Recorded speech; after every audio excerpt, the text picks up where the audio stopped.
Welcome back to the Real News Network. I'm Paul Jay at our studio in Washington, D.C. Our special guest today is Helen Thomas.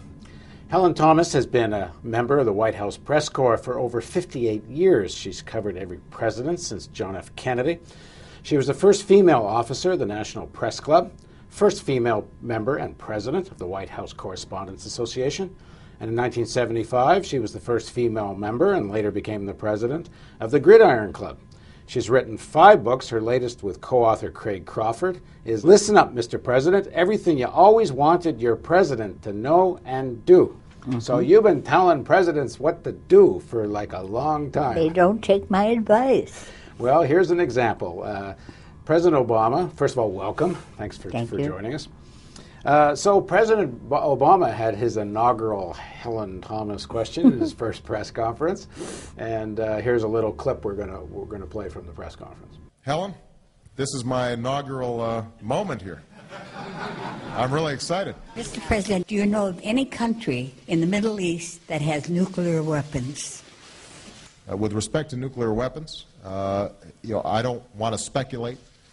What I know is this, that if we see a nuclear arms race in a region as volatile as the Middle East, everybody will be in danger.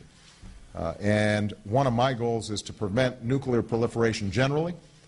I think that it's important for the United States, in concert with Russia, to lead the way on this.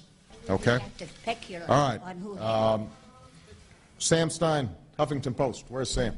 So President Obama really never answered your question about nuclear weapons in the Middle East, and obviously it would be pitiful if we took his answer truthfully, because he said I didn't want to speculate. Well, the president is not supposed to speculate as to who has nuclear arms or not. He's supposed to know. Well, obviously, we know he knows, and this is this great we know, and he knows we know we know. I was testing his credibility.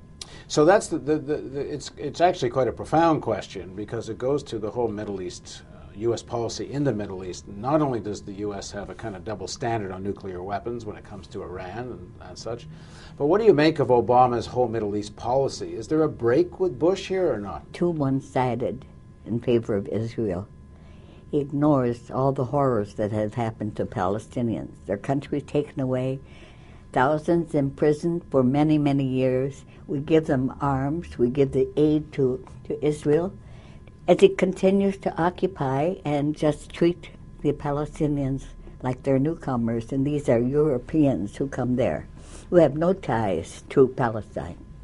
When President Obama was elected and was first discussing foreign policy, there was a suggestion from him there would be a new approach to the Middle East. He made his speech in Cairo. He said that Israel should stop any settlement expansion. What's happened since all of that? He took the easy way out, which is to go along with Israel, which most countries do. They have the power, propaganda, and everything else to sell their point of view. Palestinians have no voice.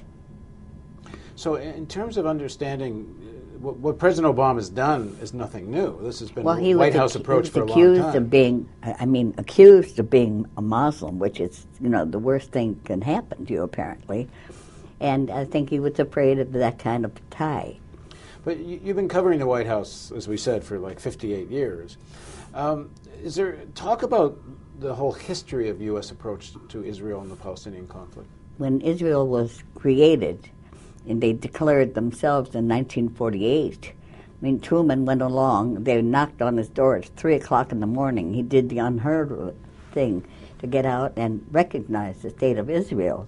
While we were still debating the whole situation at the UN, he left our own representatives high and dry. Well, every president has been confronted with that. Eisenhower tried to be a little bit more even-handed. Nixon sent an envoy to the Middle East as soon as he took office. It was former Governor Bill Scranton, and he came back after a fact-finding trip for about 1 month. He told President Nixon we should be even-handed in the Middle East. The Zionists went out of their minds saying, what do you mean even-handed? It's like I'm telling you, why don't you try to be fair?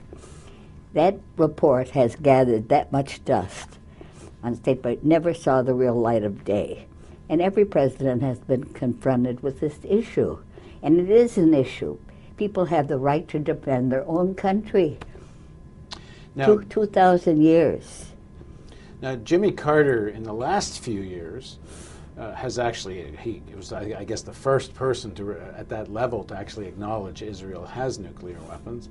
He visited Gaza, he's talked to Hamas, and he's been saying there should be negotiations. Hamas won the election, but if you read the news stories, they will say, oh, the Hamas took over Gaza, without ever saying it won an election. And former President Bush said that we would observe democratic elections. As soon as the Hamas won in Gaza, they shut down all aid, closed the doors, and so forth.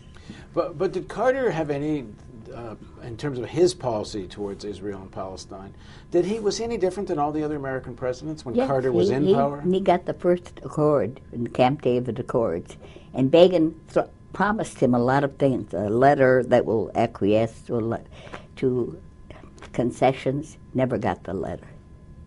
So President Obama comes to power with what seems like intent to do something different.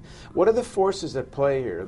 Because we're winding up as far as, I mean, you've said, and it seems rather obvious, it's the same policies we've always seen. That's right. I think American politics, pro-Israel, if you take a vote in Congress, maybe you might get 5 people vote against any further aid to Israel as it continues its occupation.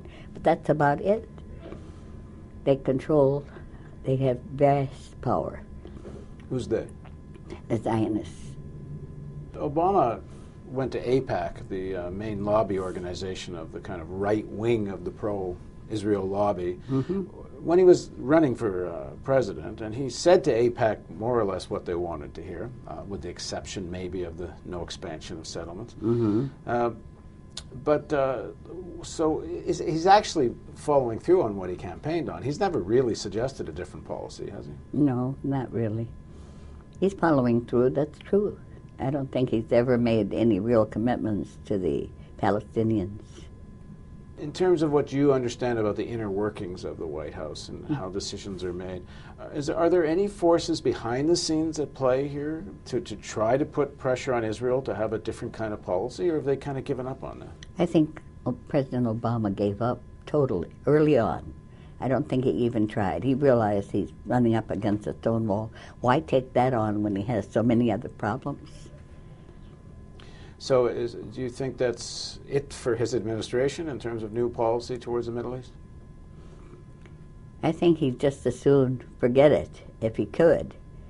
But more and more, I think you can never escape the Middle East problem. As no modern president has been able to. At some point, it'll come back to him. And at the next press conference with President Obama, assuming he calls on you, I don't know if he liked your first question very much.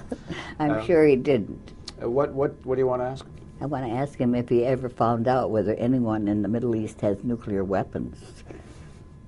Well, we'll see if you ever get a chance to ask that again. I doubt it. Thanks for joining us. And thank you for joining us on the Real News Network. This is the beginning of a series of interviews with Helen Thomas, but they'll be kind of interspersed, not one right after the other. We'll let you know when the next one is.